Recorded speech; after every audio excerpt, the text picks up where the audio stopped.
Next problem is using Biot-Savart to calculate a magnetic field. The current has a funny shape here. The current, there's this two semicircles connected by these horizontal parts. So the current goes straight to the left here, circles around there, goes to the left there, and then comes back to the right and then back around again. So there's a battery buried in there somewhere that keeps the circuit going, but we're not going to worry about the battery right now. We're going to find the magnetic field at point P due to this whole thing. Straight parts, the curved parts, everything. So look at Biot-Savart's law as the magnetic field dl cross r. dl is a small piece of this wire.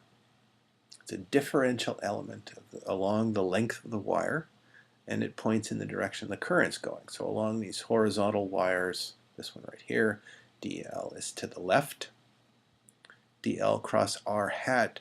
R hat is a vector from that little piece of wire, so from this point right here, over to P. So r hat is a unit vector pointing in that direction of r, so it points to the left. dl points to the left right here, so dl and r are anti-parallel here.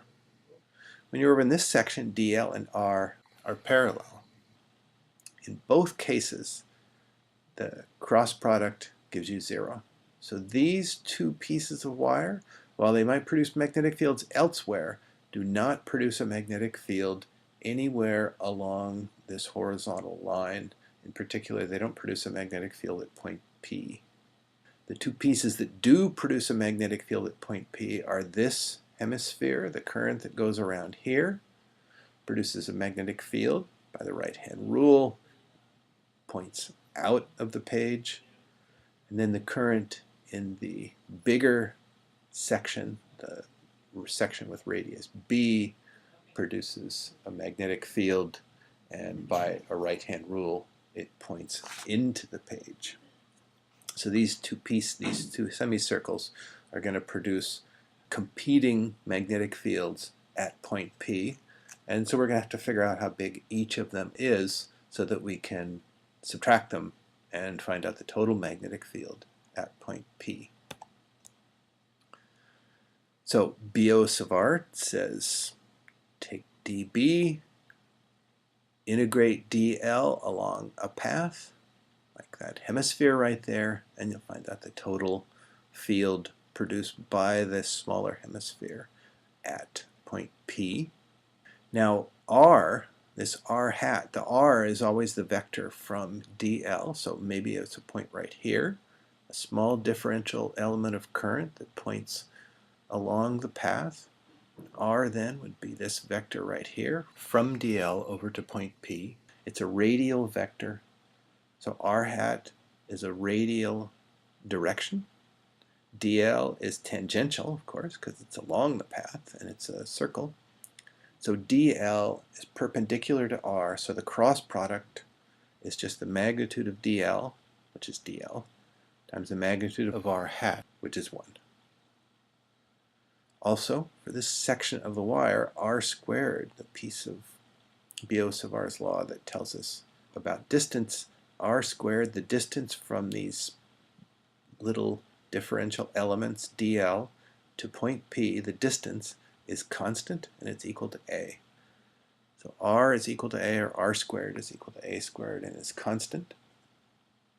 And so if you integrate Biot-Savart, you get the total magnetic field pointing, as we already said, out of the plane due to the semicircle with radius a is, well, all of these constants, mu 0 I over 4 pi a squared times the integral over that semicircle of dl, and the integral over that semicircle of dl is just a times pi, or I could be more careful and say, well, dl is a times d theta, and the semicircle integrates theta from 0 to pi.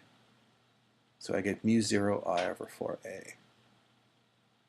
Vector b, this vector b points out of the page. Now the part that's pointing into the page, due to the larger semicircle, gives you mu0I over 4b. And you can add these two together. One is into the page, one is out of the page. The smaller field points into the page. The bigger field, due to the small semicircle, points out of the page. So the total magnetic field at point P will point out of the page. And it'll just be the difference of these two numbers.